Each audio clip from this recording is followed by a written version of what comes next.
Hello, my name is James Pywell and this is the 92 podcast. I'm on a quest to speak to one fan from each of the 92 football teams that make up the Premier League, the Championship, League One and League Two. Each episode I shine the spotlight on a different club, talking to their fans, playing silly games and quizzes and learning what it's like to be a supporter of their team. In this episode our focus is on a team who were relegated from the Championship last season with aspirations to bounce straight back up again from League One. It's Hull City. And I didn't really watch much of that game because, I was unbearable. I was there with quite a few members of family and a couple of friends, and I was just watching through my fingers for the whole game. Me, Jamie Carragher and Ali McCoist all went for the lasagna, so if I say I shared a lasagna with those two, I don't think you can really disagree with it because it was one giant lasagna. I would like to say that we're going to win the league, but like I said earlier, there's some great teams in there, so I think I would be happy if we could get second place and get up in those automatic spots.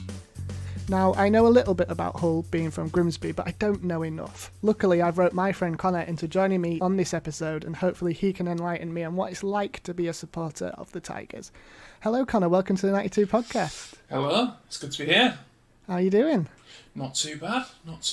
It's FA Cup today, so not quite as scary as the league, but still hoping for a good result. So how long have you been a fan of Hull City? A long time. I'm quite ashamed to admit that as a kid I was actually a Man United fan. I actually asked my mum at one point if I could... Well, I haven't got a nickname, which you'll know about me, and I asked my mum if I could have a nickname and if it could be Paul Scholes. That's it, yeah. So that was me as a kid, and I think I was probably around maybe 12 years old, and my mum used to have a season ticket for Hull and go with my brother, and I think my brother was he was 5 years older than me, so as he sort of started going out with his friends and things, sometimes it wasn't cool to go to the football with his mum, so I started taking his place for a few games and then slowly just ended up having a massive love for Hull City, and from then I think after that season it was then me that got the season tickets, and started going with my mum. After that, I think it was probably a good 5 or 6 years that I had a season ticket. I then started working a lot of weekends and things as I got into work and had other commitments and things. Went obviously through university. I was in Lincoln, so couldn't get back for the games, which meant I didn't go as much, but then I always made sure I listened to the games on the radio and stayed in touch with it as well. So yeah, I would say I've been a fan for quite a long time, really. So you mentioned that you went to Lincoln for university. Were you a little bit like me, where obviously I support Grimsby Town? I went to Sunderland University, and whilst I was there, I watched a lot of Sunderland games. Did you watch any Lincoln games at all? I didn't. It was something I always. It was one of those where me and my friends would always be like, "Oh, we'll go to the game this weekend. We'll go check out Lincoln," because a lot of my friends were football fans, and obviously we're all missing going to the games of our home teams.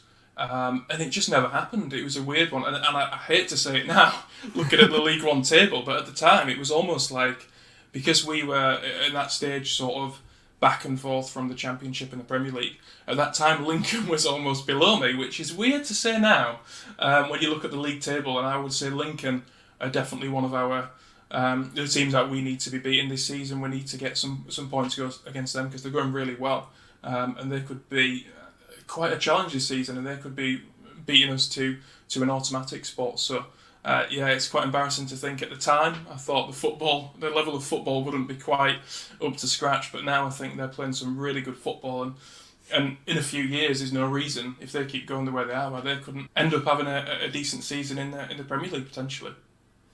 To be fair, obviously being a Grimsby fan myself, I wouldn't want to go to any Lincoln City games either, so I don't blame you for not going, really. So going back to Hull City and games at the K-Com, have you been to many games there? Yeah, so my very first game was actually at Boothby Park, and I'm glad I got to experience that. I was very young at the time. I wouldn't like to guess at how old I was, but this was pre obviously season ticket time, but yeah, it was one of the last games at Boothby Park I went. I can't remember the score or who we played, but I do remember it being a great atmosphere. Like I said, I probably had a season ticket for the K-Com at least 5-6 seasons maybe. So yeah, I had some good times. Obviously, it's a shame I don't get to go as often in recent times, but at the same time, I mean, the last couple of times that I have been, it's quite a shame to see that the attendance isn't quite what it used to be. And I remember the few seasons in the Championship leading up to that first Premier League season. The atmosphere was incredible. We were maxing out the stadium every week, and obviously now I'm not going to go into the politics of the club, but just a few issues. The attendance has dropped a little bit, and it is a shame to see that. You said that you've been to maybe just one game at Boothby Park, but how does that atmosphere compare to the much bigger stadium of the KCOM? I don't know if it's just because I was really small at the time, but it felt like I was just surrounded by so many people. I mean, obviously when you're a kid and you're in a busy area like that, it does feel like that. But it almost, from what I've got an image in my head of what it looked like, and from what I remember, I think also, I mean, it must have been standing at the time, if I remember correctly, which also I think obviously now isn't something that we do. No. If I'm wrong, I don't know if it was standing at the time, but that seems to be what I remember, standing up a lot, unless it was just standing up at half time and having a burger or something. But like I say, I was quite young. But yeah, the atmosphere I seem to remember being fantastic, and even at such a young age, I think that was probably something that stayed with me. And when the opportunity came to start going to the football with my mum, obviously at the KCOM, I think it was probably a memory that made me think, oh yeah, actually I would quite like to go back again and get involved with the club. So a much bigger stadium, of course, is Wembley, and I know you've been there a couple of times. What was that experience like? Oh, it was incredible. It was when you first walk out into that stadium, especially obviously coming from, I mean, to be fair, the KCOM is a nice stadium. It could be a lot worse, and I've been to a few worse stadiums, but I mean, it really hits you when you first walk into Wembley. And there's something about, because we got there quite early, and there's something about an empty Wembley stadium as well. Obviously when it's full, it's incredible and the atmosphere is amazing, but when it's empty, it's almost more impressive because you just see the scale of it.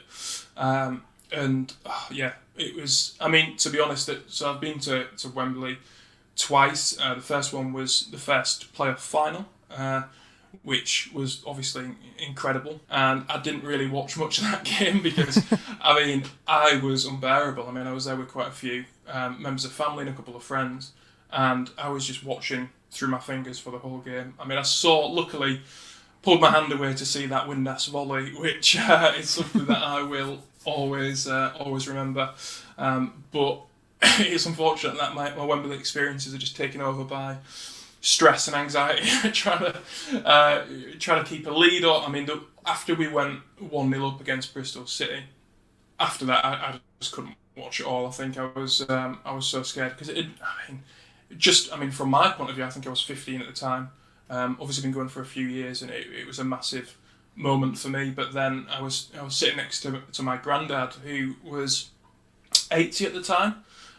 He'd been going to see Hull City since he was 17, I believe. I think it was, I mean, I don't know if this math works out, but I think it was around 1947 that he started going. So you can imagine some of the stadiums that he'd been to. He used to go home and away with my mum. So some of the stadiums he'll have seen, some of the results, the rainy away days where we're getting beat by non-league sides and things like that. And then he suddenly sat in Wembley Stadium. I can't imagine what that feeling was like for him to see his club there. And I remember these big inflatables that they put out at Wembley. You've probably seen them yourself if you've been, where they drop down and the club crest is there. And seeing a Hull City badge that big is something I definitely never experienced, and I'm sure he hadn't as well. So no, it was an amazing day. Yeah, Wembley really is one of those magical places that I think every football fan in England should at least get to experience at least once in their lifetime, especially in club football. I mean, myself, I've been, I think it's 3 times now with Grimsby, and each time it's just as magic as it was the time before. So the first time was Bristol City, which obviously we did win, and was definitely the biggest moment in the club's history. The second one I went to was the FA Cup. Obviously, we were in the playoff final again. I wasn't at that game. But yeah, in the FA Cup was the other time, and it made it worse that we had such a good start. I mean, with the FA Cup, as I've just mentioned at the start, it's something that, as a Hull fan, you never really think you've got a chance. I tend to try and focus on the league and the cups. It's nice if you have a good run. With that season, you start to believe. I think when you have a good run, you start beating a few decent teams, you think, hang on, could this be our year? I got to Wembley Stadium and I sat down and I still thought we had no chance. You go 2-0 up and you think you've got a chance. And that was the bit that kills me, because you go 2-0 up and it's unbelievable. You're beating Arsenal 2-0 and you think, could we do it? And then you start to believe. And then it slowly starts to turn around and you get beat. That was a heartbreaking moment and an awful journey home. The first one, when you're coming home on a coach ride at that distance, it's a lot easier when you've won. But when you're coming home after going 2-0 up and then getting beaten in your first FA Cup final, that was hard to take.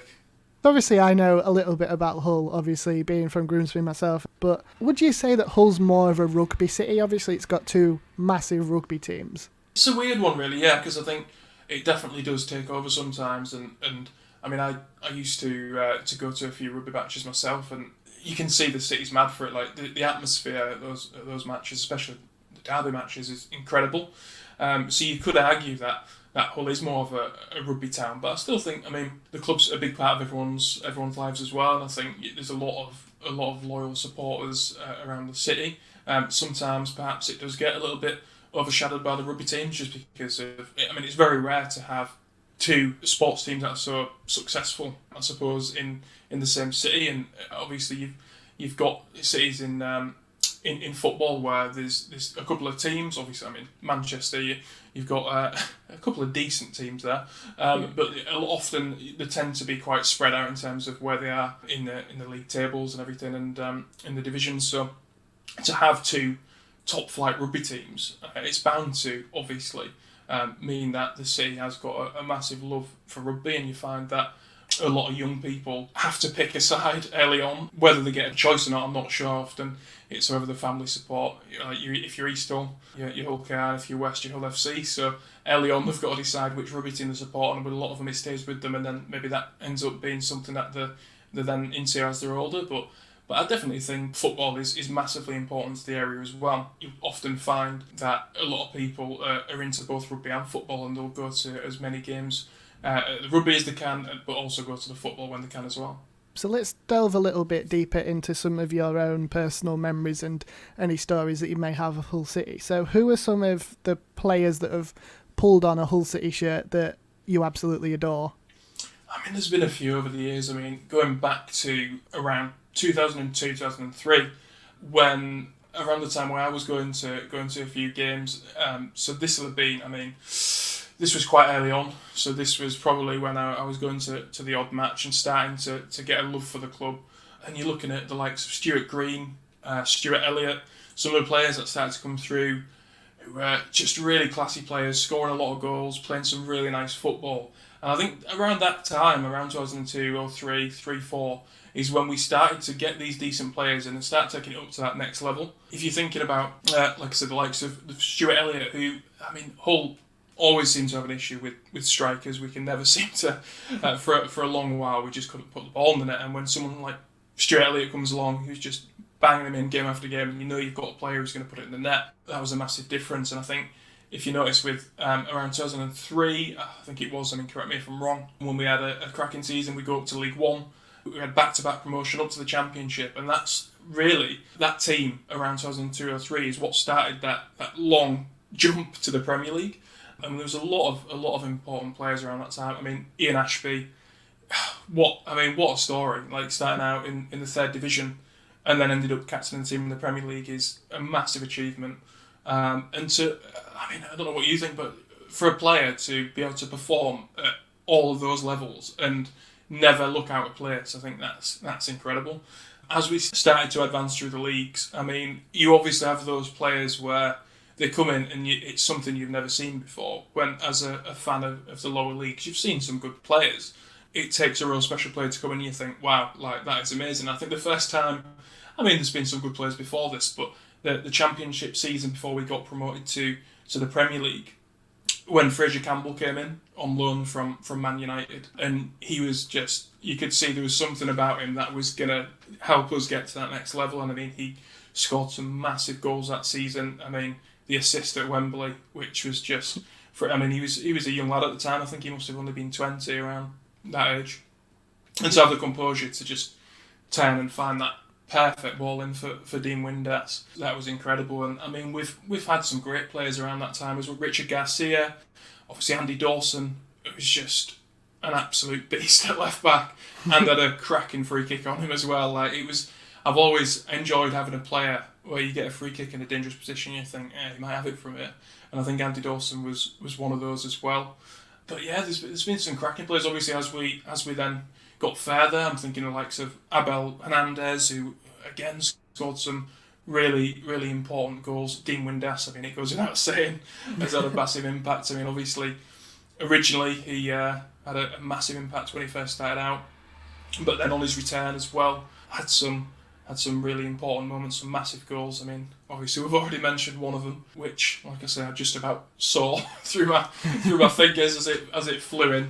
But I mean, you could see with that one as he was going up to it, you knew it was going in. It was just a case of them thinking, right, let's try and hold on to this 1-0 victory. But yeah, I mean, I could go on for days naming players who've had a big impact on the club. But I think those few I've mentioned there, and obviously, I mean, I've got to mention Giovanni, because that was quite we've not very often do you have a player like that where they can just change a game in an instant, because his long range shoot was just incredible, and some of the goals he scored. I mean, first game in the Premier League against Fulham, that strike was unbelievable. Arsenal, I mean, I don't know if you remember that Arsenal goal that he scored. That was a good one.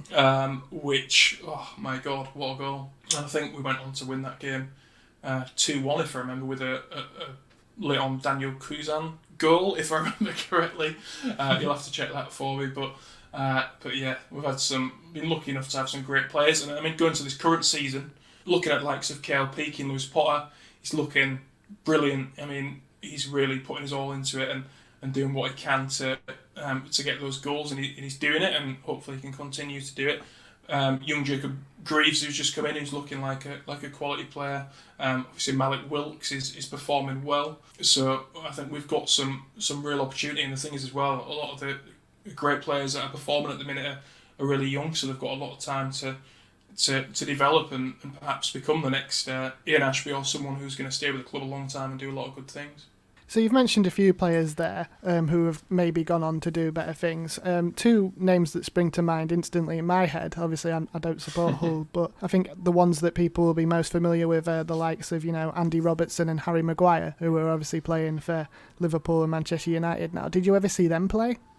I did, yeah. I was lucky enough to, one of the seasons in the Premier League, to through work be involved with the club, and so I was doing social media updates for every game. So I had a press pass for that whole season, so I got to watch Harry Maguire and Andy Robertson every game for every home match in the full season. And I mean, you could see the quality was there. The difficult thing is, well, I mean, outside of the big boys, if you're a fan of one of those clubs, as soon as you see a player start to perform, it's amazing to see that happening for your club, but there's always that worry that they're going to go on to bigger things. But then, I mean, Harry Maguire was absolutely solid for us. I know he's had his critics at United, but for us, he was unbelievable. You felt so safe when he was at the back. Andy Robertson, again, as soon as you see him, you think it's going to be something special. And it's amazing to see how well he's doing now. I mean, some of the achievements things he's achieved are absolutely incredible. That season, I just remember stood outside after the game. I think I was just waiting for a colleague, and Andy Robertson has just stood there on his phone. And it's just one of those things where at the time you think nothing of it, and then now with what he's achieved, he just seemed really, really down to earth. He was chatting to fans, taking selfies and things, and from what you hear about him now, I think he really is just a really, really down to earth guy as well, who's just got stuck in, worked hard, and I think he deserves to be where he is, and hopefully he'll continue to succeed. I mean, it's going to be a difficult season without Van Dijk alongside him, but we'll see how it goes. So you casually slipped into that little anecdote there that you had a press pass at the KCOM in that season where they were in the Premier League. Any interesting stories from having a press pass? Well, it's funny you should say that, actually, James. Yeah, so there was some really good moments that season, especially obviously in the Premier League. You come across some of the games great. So I mean, I remember being sat in the green room, so to say. I don't know if that's what it was called. I've stood there. Phil Neville walks in, which again, I mean, as obviously a young United fan, just Phil Neville walking in and sort of, I think the thing is with this crowd, they all sort of know each other. And I'm stood there in a bright orange jacket, oversized, and Phil Neville walks in and sort of half nods as if he's meant to know me, and then realises, I don't know this guy, which was amazing. I mean, I shared a lasagna with Jamie Carragher and Ali McCoist, which was quite a moment. Not on the same table. Yeah. I was going to say, you actually shared the same lasagna? So this is how I word it. You see, it's all in the wording. So there is, obviously this was pre-COVID. There was a big share-sized lasagna. So you always got a drink and a meal before each game.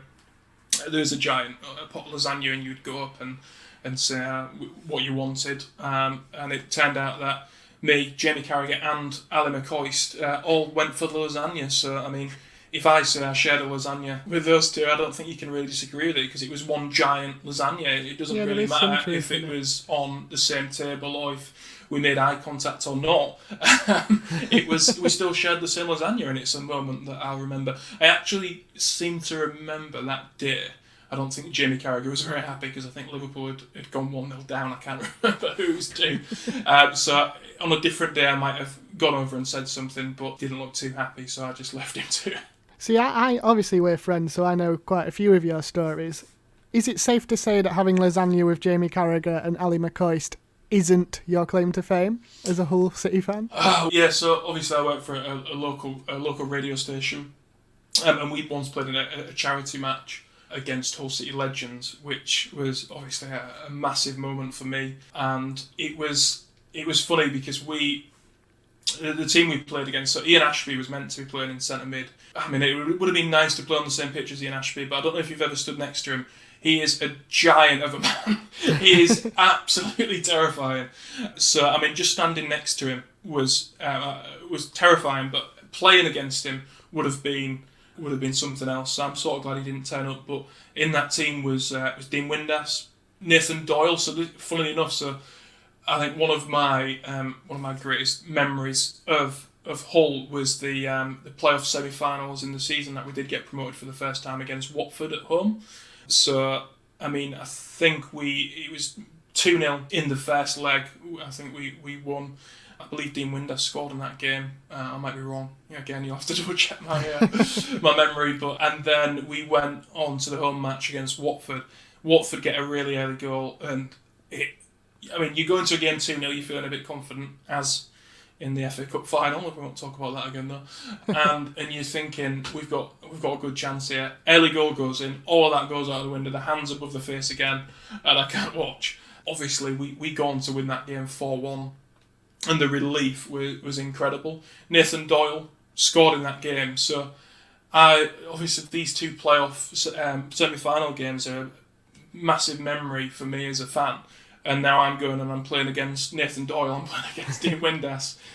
Nathan Doyle, I don't know if he's still playing. I think he might have been a free transfer, but looking for a club. But he was still quality. I had a lot about him. Same with Dean Windass.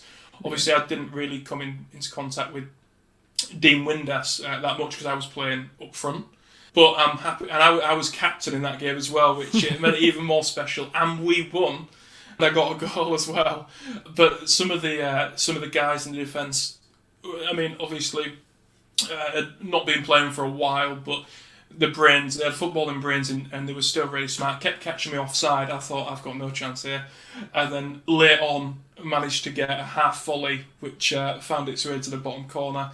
And I think we were, because they're doing a lot of these charity matches, and I think we were the first team to beat them in a while, which was obviously a massive, massive moment. And from going to seeing Dean Windass smash that volley in at Wembley against Bristol City to playing against him was certainly an experience. I mean, I was at that game as well, because we obviously work for the same local radio station, but the moment that you scored that goal, it was kind of for me watching it, it was slow motion. So what was it like for you to score that goal? Oh, the pressure! Honestly, it felt like that ball took so long to get over to me because I didn't feel like I had a good game before that. That the guys at the back, like I said, kept catching me out and outsmarting me all the time. So I didn't think it was going to happen. And to be honest, I mean, I did the easy bit with that one. There was a young lad who was playing an absolute blinder for us, putting a perfect ball for me, and all I had to do was a little. I mean, to be fair to me, to give me credit, it wasn't really close. It was maybe towards the edge of the box, and I knew I had to put it in. And luckily, it just fell right, and the way I hit it sort of bent around the keeper, headed to the far right bottom corner. Not that I remember the finer details of it or anything, but yeah, it was a lot of pressure, but a massive relief when it went in. I've definitely heard that story numerous times since. So let's now move on to our first mini game. Now this one's an interesting one because you've mentioned your 2 trips to Wembley. But how well can you remember those 2 trips to Wembley? I'm going to give you a choice of either the 2008 playoff final or the 2014 FA Cup final. And you've just got to tell me the 11 players that started that game. So you get to choose which one you do it for. Oh, my God. I'm going to go for the playoff final. You have to name all of the 11 players that started for Hull City. Right, okay. So we got Fraser Campbell. Yes. And Dean Windass up front. Yep, correct. We've got Andy Dawson. Was Andy Dawson starting at left back? He was. Sam Ricketts at right back. We've got Mark Hughes centre mid. Brian Hughes, not Mark Hughes. There we go. I gave you a little bit of time to correct yourself there. Yeah, Brian Hughes. Yeah. We've got Brian Hughes at centre mid. Who was he alongside Ian Ashby? Yes. Oh, so you've got your 2 centre backs left, and you've got right mid and left mid, I think. And I'm gonna get slated for this with the centre backs, but my mind's gone. Was it Michael Turner? That was one of them, yeah. Michael Turner was one of them, and he will have been alongside. Oh God, it wasn't Wayne Brown, was it? It was Wayne Brown. It was Wayne Brown. Oh, it's all coming back now. Right, so who have I got left? It's your right mid and your left mid, I think. Oh, why can I not remember this? So, right mid. Do you know, as an attacking player, I'm always a massive fan of the wide midfielders as well, and I just, for the life of me, cannot remember who was playing down that side. You are going to kick yourself. I am going to kick myself because I know. So I'm going to go with Richard Garcia in right mid. That's right. Yeah. And in left mid. Come on, this one's obvious. You say that, but my mind is just completely gone. Let's take you back to that day on the 24th of May 2008. In the 67th minute, this player went off and was replaced by Craig Fagan. Not that probably helps. That didn't help at all. That was the worst clue I think I've ever received. Because it wasn't a like-for-like substitution either. Oh. Do you need another clue? Yeah. He wore the number 8 shirt. Oh my God. This is so obvious, Connor. You should be getting this. This is really bad. I'm really going to kick myself, but my mind is just gone. More clues. He was born in Hull. Nick Bambi. Oh my God, how did I forget Nick Bambi? How could you forget Nick Bambi? Come on. To be fair to me, yeah. So who else was on the bench that day? So you had Matt Duke, Nathan Doyle, Dean Marney, Caleb Folan and Craig Fagan. I'm really sorry, Nick. That's disgusting. Call yourself a Hull City fan. That is bad. Right, so moving on to this season then, obviously we mentioned it a little bit at the start, but after Hull's last league game they found themselves in 4th position. Obviously that's changed with some of the midweek games, but what is the aspiration for Hull this season? Is it to bounce straight back up into the Championship? I mean, it needs to be, really. It's obviously, I mean, last season losing Jared Bowen and Camille was just like really made it difficult for us, and it's always going to be tough after that. But I think we've definitely got what we need to get back up there, and I think Grant has a clear sort of vision of what he wants and where he wants the club to be and where he wants to go with it. So we have got what it takes. Obviously, it's just like I said earlier on. I think there's just a couple of moments where we made a couple of silly mistakes, it cost a couple of goals and cost us a few points, and we just need to try and get that out of our system. Because the first few games, it took us, I think, 4 or 5 games before we even conceded a goal. To then go to conceding goals again, losing games, and dropping points. I think we just need to try and get a bit of consistency again. And it's gonna be difficult. There's a lot of pressure on the team this season because they're expected to do so well, and I think that's what it is, and it's always going to be difficult. Obviously, the fact that there's no fans at the games as well is having an impact across all of the leagues in many different ways, because obviously, in a way, there's I suppose there's less pressure because of that, because you've not got the fans on your back if you're making mistakes, but at the same time, you can get complacent because of that. And so that's obviously playing a part in it as well. But we've got what it takes. We've got goals in the team, which, as I said before, is something that we can't take for granted because it's not something we've always had. But when you look at Keane Lewis Potter, who's scoring, Malik Wilkes, Adelucan, who's just come in, who's looking really good as well. McGuinness is definitely capable of getting the goals also. So yeah, I think I would be hoping for at least an automatic spot. I'm not saying we should be winning the league because there's some good teams in there. Obviously, we mentioned Lincoln earlier, who are really strong at the minute. Peterborough coming good as well. Ipswich have had a decent run as well. So I think it's not going to be easy. And I think anyone who thinks we just walk it, it's not going to be that easy. But we've got everything we need to get there. So I'm hoping that if we don't get an automatic spot, we'll have enough to get up through the playoffs. But I think in terms of what the club's ambition should be, I think, and definitely is to go up in those automatic places. Yeah, so looking away from the league at some of the other competitions that Hull are involved in, you're out of the Carabao Cup. You lost to West Ham quite heavily in the third round. FA Cup, as we're recording this, about an hour to go until kick-off where you're playing Fleetwood. And then in the EFL Trophy, you're currently bottom of your group after only one game, granted. But is the league the priority, or would it be quite good to go on a little cup run, especially in the FA Cup? No, I think, like we said earlier, it's a tough one because I think our priority this season does need to be getting back to the Championship. But then at the same time, I think a good cup run is good for the fans, it's good for the players. It gives obviously a lot of the players that maybe aren't making the starting 11 in the league a chance to come through and show what they can do, which can only be a good thing. And it is great if it ends up in a cup final, obviously at Wembley, which obviously that was different times. It might not be the same on this occasion, but I think it's one of those where you do. I think in the situation that the club's in, league will need to be a priority, but there's no reason why we couldn't end up having hopefully a decent cup run in the FA Cup maybe, and I think it definitely helps to build the morale of the team. Hopefully, if we can get a decent result against Fleetwood today, it's not going to be easy. They showed us that in the league, but we can then go on to start getting stringing a few wins together and going from there, and hopefully end up back at the top of the table. So thinking a little bit further ahead then, as a fan, where would you expect realistically Hull to be in the next 5 or 6 seasons? I think there's a lot of work to be done, not only obviously on the pitch, but behind the scenes as well. I think there's a few things that need sorting out before we can develop as a club and get to where we want to be. Obviously, every fan wants to see the team playing Premier League football.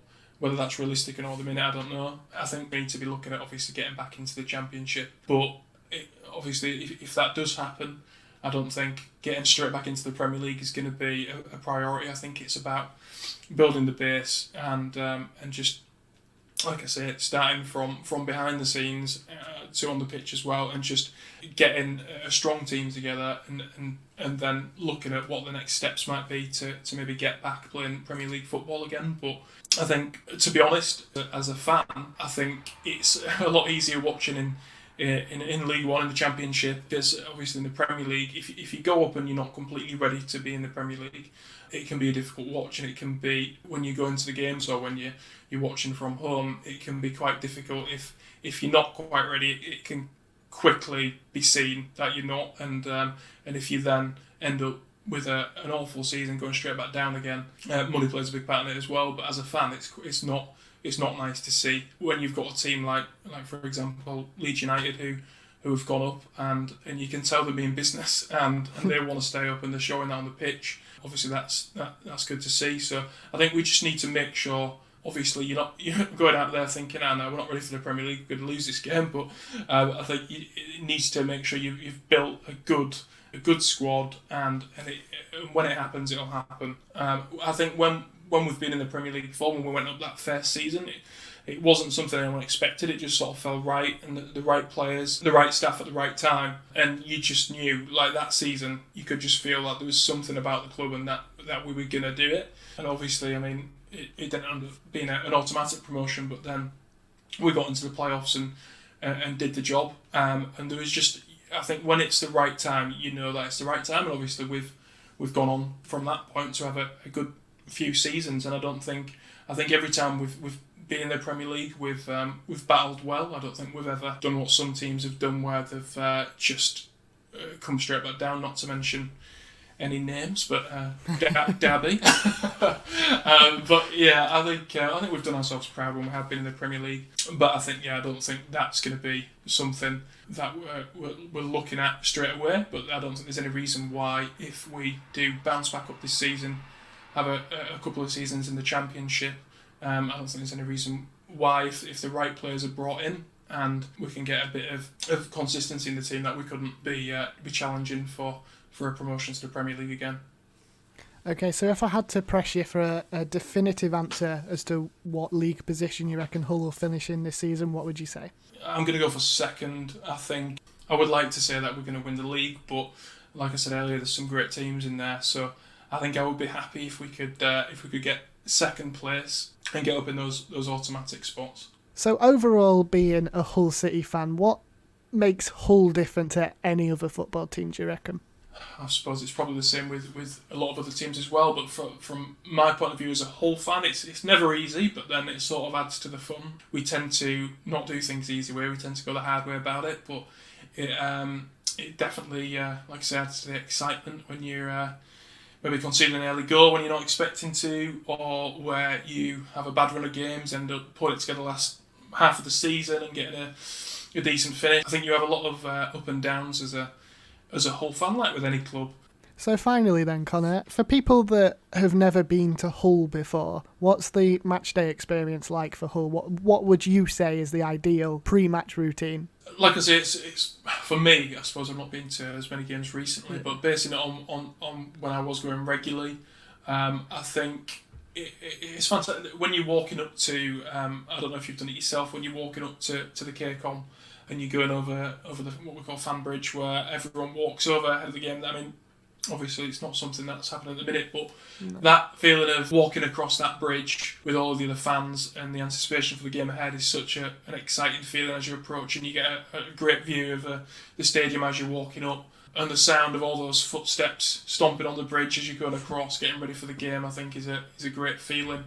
The stadium definitely has what it takes to create a great atmosphere. I've seen it myself. Like I say, in that season leading up to the first season in Premier League, the atmosphere was incredible. And I think it's obviously, like I say, I don't want to go too far into the politics of the club, but unfortunately at the minute, because of what's been going on behind the scenes, maybe the atmosphere, obviously pre-COVID, wasn't what it has been in the past, but it definitely has that potential, and I hope that once the club sort of sorts out the issues that we've been having, it can get back to being that place where people go and there's a great atmosphere at every game, and hopefully it won't be too long before that'll happen again. So in previous episodes, we've had a lot of discussion about pies. Do Hull City have any specifically special pies?